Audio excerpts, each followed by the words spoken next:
In just a moment, X-1, but first... Boy, that kind of music went out with a handlebar mustache, didn't it? But the kind of wonderful melodies you'll hear on NBC's Bandstand are guaranteed to remain popular throughout the years. This is Bert Parks, your Bandstand MC. I'd like to invite you to spend 2 full hours each weekday morning with America's top-name bands. Groups like Guy Lombardo, the Dorsey Brothers, and Ralph Flanagan. They'll entertain you in person. So listen Monday through Friday to NBC Bandstand. Now stay tuned for X-1 on NBC. After tonight's broadcast, X-1, the adult science fiction show, will not be heard until Wednesday, September 26th. It will be heard on Wednesdays thereafter. For the exact time, consult your local newspaper. And now, X-1. Countdown for blast-off. X-5, 4, 3, 2, X-1, fire.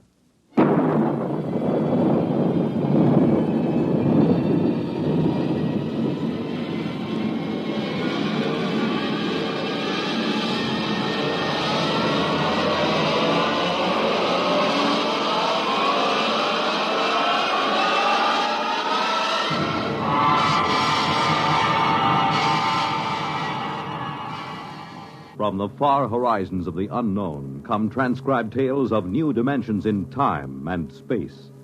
These are stories of the future, adventures in which you'll live in 1,000,000, could be years, on 1,000 maybe worlds. The National Broadcasting Company, in cooperation with Galaxy Science Fiction Magazine, presents X-1.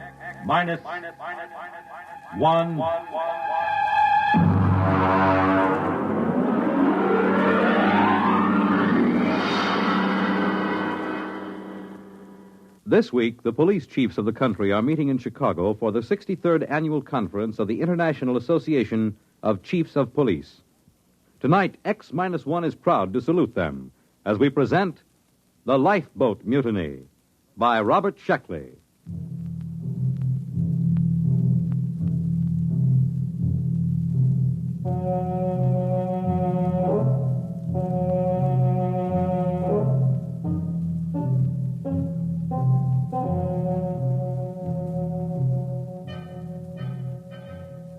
Of course, we should have known better. In a way, we were asking for it, but frankly, we were short of credits, and beggars can't be choosers. As a rule, I don't like second-hand equipment, not if I have to trust my life to it. But Joe, the interstellar junk man, can be pretty persuasive. He has an air of confidence when he walks down between the rows of antique jalopies on his lot and pats an airlock door lovingly or kicks at the ground gyros to show how firm they are. Joe exudes faith the way trees drip sap in the spring. And if you get too close, a little rubs off on you. Yeah, you see, solid as a rock. Look at that plating. I'm telling you, this boat is a real buy. She looks pretty old. Sure, she's old. Now, don't give us that story about it belonging to a little old lady who used it to flip to church on Sundays. Now, look, boys, I'm not trying to unload something on you. I don't stand to make a nickel on this, but tell me the truth. Did you ever hear sweeter engines? And look at those servos. Pretty old. And that hull. I bet it's 500 years old and not a spot of corrosion on it. I'm telling you, you're lucky. It's a coincidence, you two fellas coming in. You need a lifeboat. And sitting right here waiting for you, like you was made for each other, is this baby. Well, she certainly does seem rather nice. What do you think about it, Dick? It does look pretty good. It's about what we need for the ocean survey work on Trident. But you know Joe. They just don't build them this way anymore. Look at that propulsion unit. You couldn't dent it with a trip hammer. And note the capacity of the cooling system. It looks good, but some of these old machines, I just want to make absolutely sure it's safe. Safe? Safe. He asked me if it's safe. Is it? Now, step inside. Go ahead. Step inside. All right. Push that button. Right there on the instrument panel. This one? Yeah.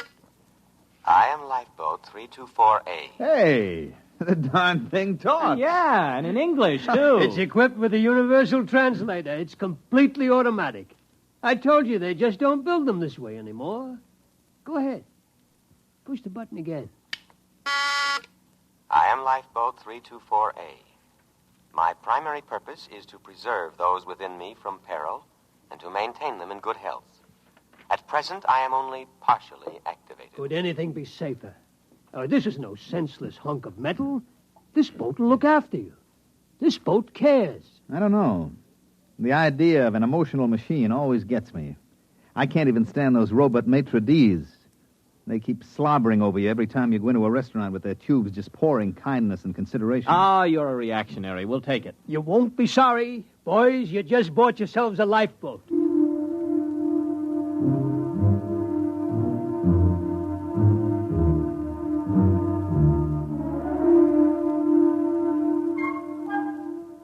Joe delivered this assurance in the frank and open tones that had helped make him a millionaire several times over.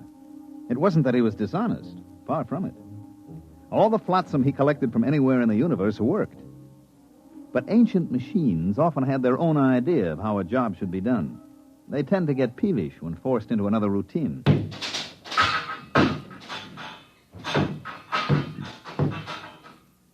Al, there she goes, Lifeboat 324A. I got her down in the afterhold. I think she's in perfect condition. You know, it's just what we need for those oceans on Trident. I hope so. The last thing I bought from Joe was an electric razor. Only it turned out that it came from Deneb 3, where they are slightly reptilian. And an electric razor is used to help them change their skin in the hot months. If you remember, I was in the hospital 3 months, and after the skin grafts, I don't know my ears from my elbow.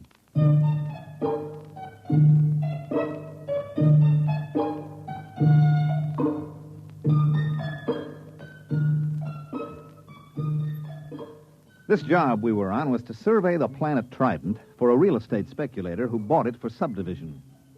Trident was about the size of Mars, but with a far better climate. There was no native indigenous population, no poisonous plants, and no germ-borne diseases. As a matter of fact, apart from one small island and one small polar ice cap, the entire planet was covered with water. There was no real shortage of land. You could wade across some of Trident's several seas. Our firm had been hired to survey and plan a little mountain raising because the sector council frowned on selling building lots under 4 feet of water. We landed on Trident and launched the lifeboat. Okay, I got the sandwiches in the water. Ready to cast off? Aye, aye, sir. All mooring lines are on board. All right, let's crank this swan boat up and get going. Well, push that button. Aye, aye. I am Lifeboat 324A. My primary purpose is to preserve those within me from peril and to maintain them in good health. At present, I am only partially activated. For full activity, press button 2. Oh, there it is, right next to the first one.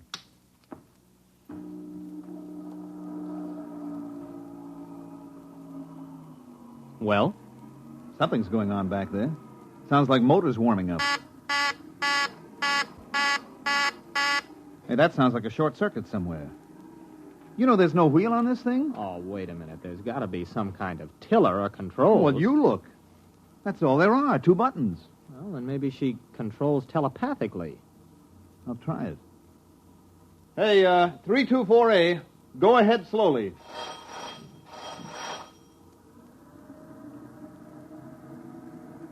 Ah, there she goes. That's it. Starboard a little. Wait a minute. I still don't like the sound of that. I bet there's a short somewhere. I'm going down to look for it with a circuit tester. Don't louse anything up. I like a boat that works this way. Gives me a sense of power. Hey, 324A, full speed ahead.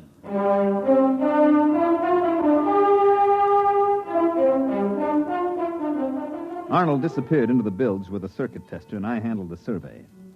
Actually, our machines did all the work, tracing the major faults in the ocean bottom, locating the most promising volcanoes. And when the survey was complete, the next stage would be turned over to the subcontractor.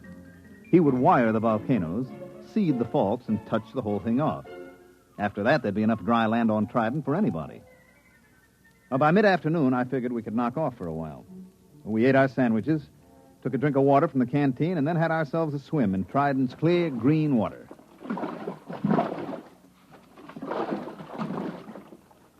Hey, give me a hand up. There we are.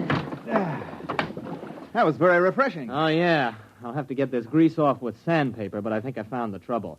You see, the leads to the primary activator have been removed and the power cable's been cut. Well, why would anyone do that? Well, it might have been part of the decommissioning, but I got it hooked up now. Go ahead, hit the second button. Might as well have this thing working right. Okay, here she goes.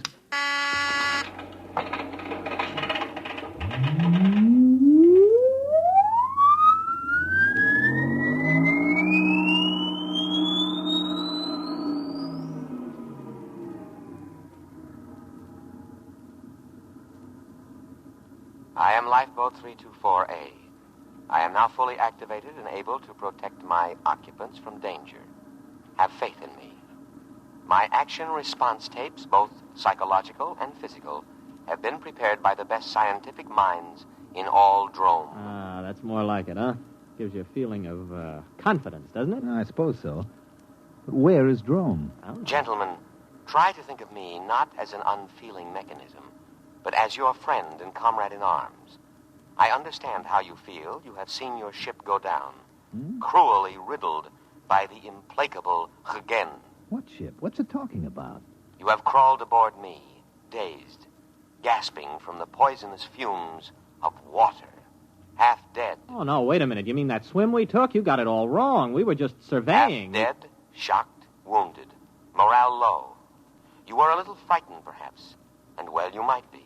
Separated from the Drome fleet and adrift upon an alien planet. A little fear is nothing to be ashamed of, gentlemen.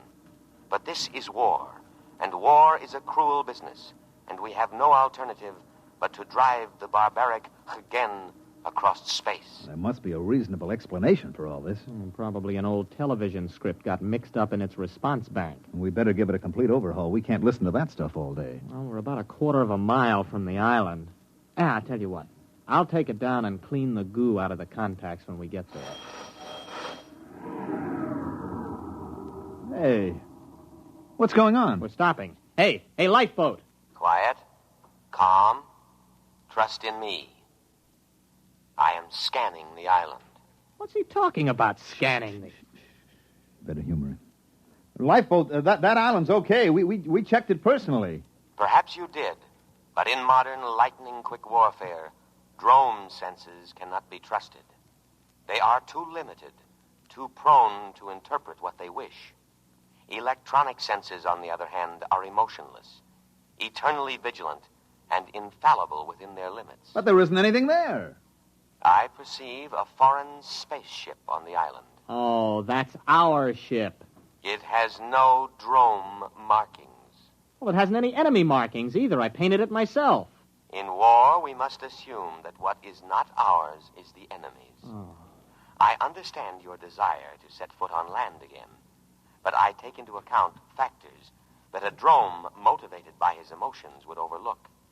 Consider the apparent emptiness of the strategic bit of land, the unmarked spaceship put temptingly out for bait, the fact that our fleet is no longer in this vicinity. All right, that's enough. Now, I'm tired of arguing with you. Go directly to that island. That's an order. I cannot obey that order. You are unbalanced from your harrowing escape from death. All right. Enough of this nonsense. I'm just going to take that cutoff switch and... Come to your senses, gentlemen. Only the decommissioning officer is empowered to turn me off. For your own safety, I must warn you not to touch any of my controls. You are mentally unbalanced. Later, when our position is safer, I will administer to you. Now, my full energies must be devoted towards detection and escape from the enemy.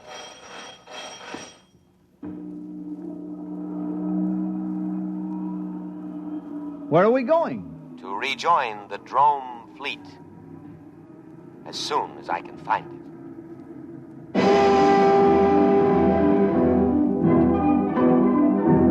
We sailed over the empty seas of Trident for the rest of the afternoon and far into the night. At about midnight, we sat in the cabin sharing our last sandwich. The lifeboat was still rushing madly over the waves, its every electronic sense alert, searching for a fleet that had existed 500 years ago upon an entirely different planet.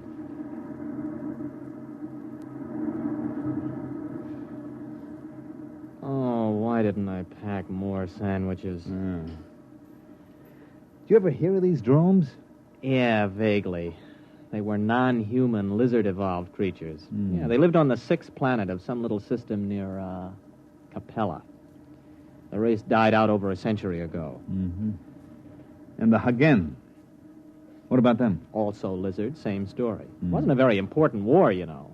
All the combatants are gone except this lifeboat, apparently. And us.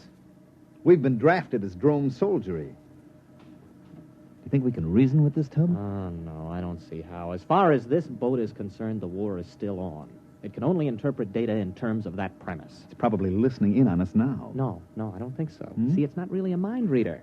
Its perception senses are geared only to thoughts aimed specifically at it. Yes, sirree. They just don't build them this way anymore. Oh, I wish I could get my hands on Joe. Well, you know, it's actually a very interesting situation. The machine is acting very logically upon no longer existent conditions. Therefore, you could say that the machine is the victim of a systematized delusion. You mean the lifeboat is just plain insane? Well, I believe paranoia would be the proper designation. But it'll end pretty soon. Why? It's obvious. The boat's prime objective is to keep us alive. Our sandwiches are gone, and the only other food is on the island. I figure it'll have to take a chance and go back. Gentlemen, at present I am unable to locate the drone fleet. Therefore, I am turning back to scan the island again. Fortunately, there are no enemies in this immediate area, so I can devote myself to your care. Oh, you see, it's about time you got around to us. We're hungry. Feed us. Of course, immediately.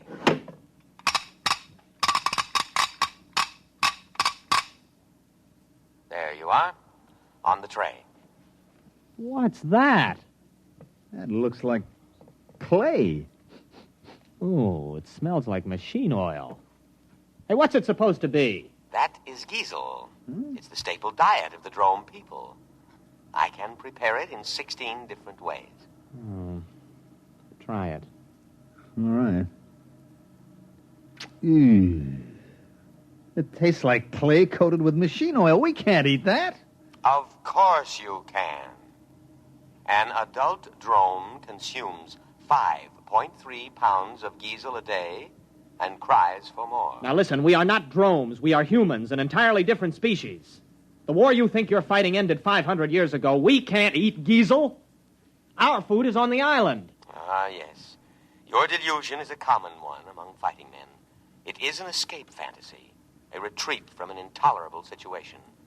Gentlemen, I beg you, face reality. You face reality, or I'll have you dismantled bolt by bolt. Threats do not disturb me. I know what you've been through. Possibly you've suffered some brain damage from your exposure to poisonous water. Poisons? To drones. If absolutely necessary, I am also equipped to perform physical brain therapy. It is a drastic measure, but there can be no coddling in time of war. You see, you need not worry. All my scalpels are razor sharp and ready for immediate action. Oh, scalpels, huh? Well, we're feeling better already. It's a fine-looking batch of giesel, isn't it, Arnold? Oh, delicious. Nothing is too good for our boys in uniform. Do try a little. Oh, that's wonderful. Oh, that's delicious. Good.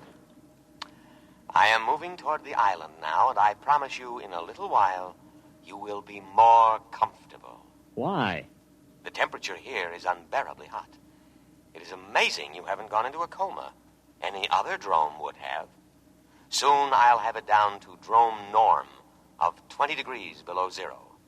And now I'll play our national anthem.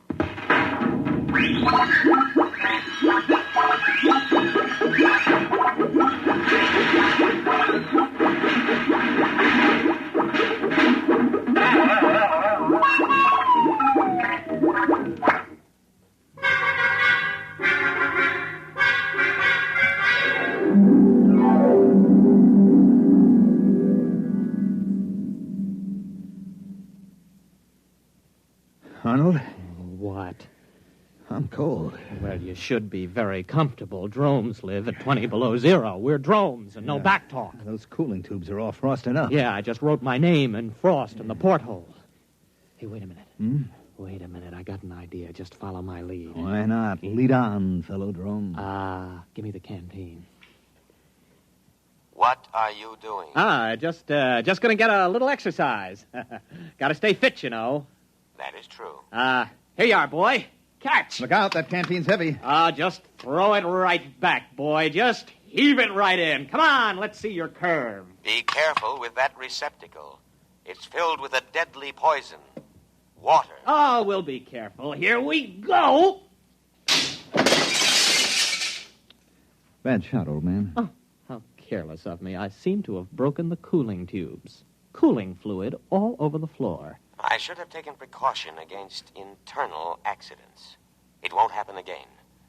But the situation is very serious. I cannot repair the cooling tube myself. I am unable to properly cool the boat. Say, that's tough. Now, if you'll just drop us on the island... That is impossible. My first duty is to preserve your lives, and you couldn't live long in the climate of this planet. But I'm going to take necessary precautions to ensure your safety. What are you going to do? There is no time to waste. I will scan the island once more. If our drone forces are not present, we will go to the one place on the planet that can sustain drone life. What place?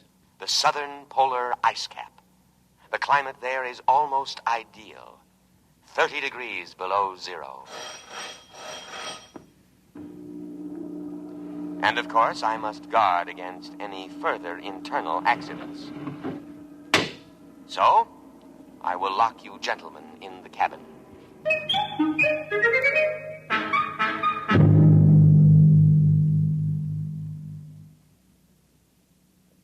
Think.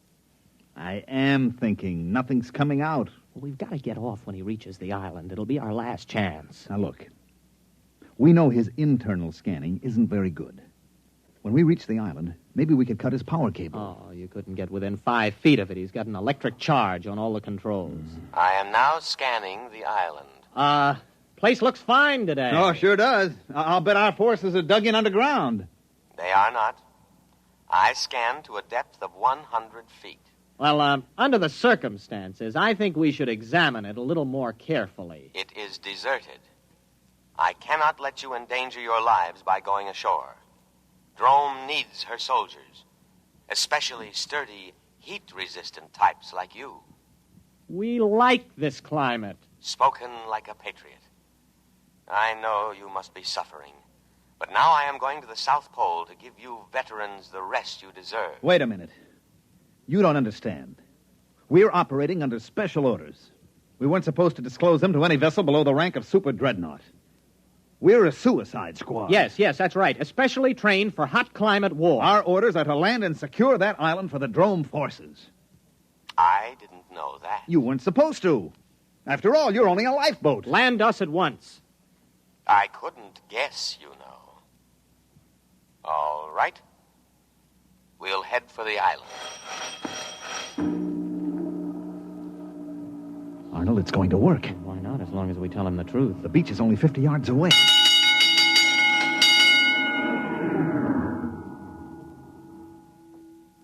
No. No, what? I cannot do it. What do you mean? This is war. Orders. I know, but I cannot obey. A different type of vessel should have been chosen for this mission, but not a lifeboat. You must think of our country. Think of the barbaric Hagen. It is electronically impossible for me to carry out your orders. My prime directive is to protect my occupants from harm. That order is stamped on my every tape, giving priority above all others. I cannot let you go to your certain death. You'll be court-martialed for this. I'll have you broken down to a dinghy. I regret to say I must operate within my limitations. I must take you to the safety of the South Pole. Listen, you crazy tin can. Let me at those controls. Please, do not attempt any more destruction. I know how you feel. Wait a minute, Arnold, old friend. Since we cannot accomplish our mission, we cannot ever again face our comrades. Death before dishonor. Hand me the canteen. No, don't. That's water. It is a deadly poison. Don't. Too late. Arnold, it's your turn. We who are about to die salute you. We die for glorious drone.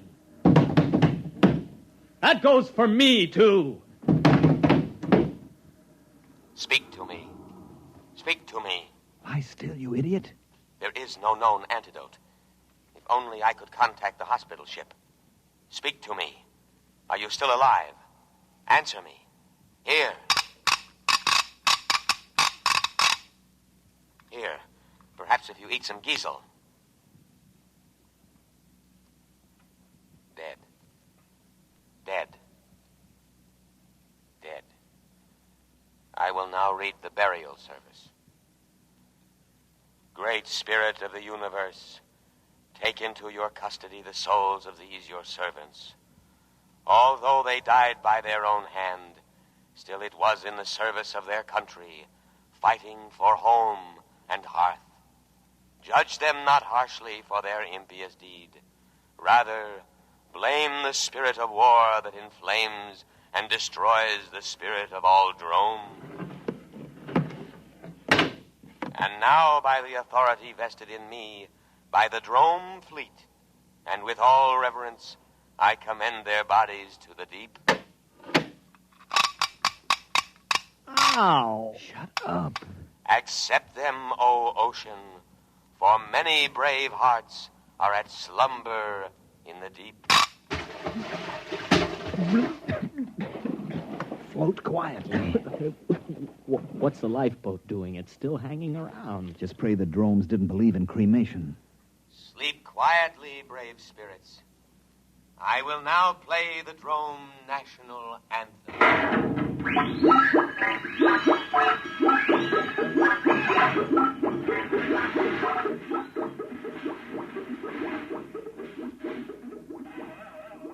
Well, there she goes. Where?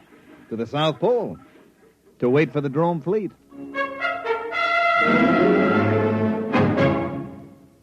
You have just heard X-1, presented by the National Broadcasting Company in cooperation with Galaxy Science Fiction Magazine, which this month features The Man Who Ate the World by Frederick Pohl. This is the story of a civilization which flowed with milk and honey, and of a man whose tragedy was that he had not ground at birth. Galaxy Magazine, on your newsstand today. Tonight, by transcription, X-1 has brought you The Lifeboat Mutiny, a story from the pages of Galaxy written by Robert Sheckley and adapted for radio by Ernest Kenoy. Featured in the cast were Leon Janney, Mandel Kramer, William Redfield, and John McGovern. Your announcer, Fred Collins. X-1 was directed by Daniel Sutter and is an NBC Radio Network production.